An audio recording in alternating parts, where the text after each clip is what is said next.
وقالوا لن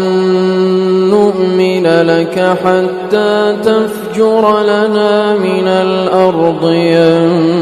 ينبوعا أو تكون لك جنة من نخيل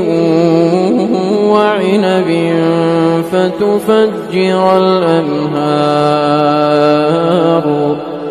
فتفجر الأنهار خلالها تفجيرا أو تسقط السماء كما زعمت علينا كسفا أو تأتي بالله والملائكة قبيلا أو يكون لك بيت من زخرف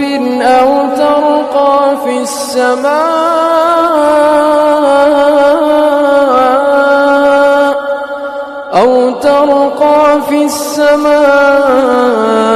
ولن نؤمن لرقيك حتى تنزل علينا كتابا نقرأه قل سبحان ربي هل كنت إلا بشرا رسولا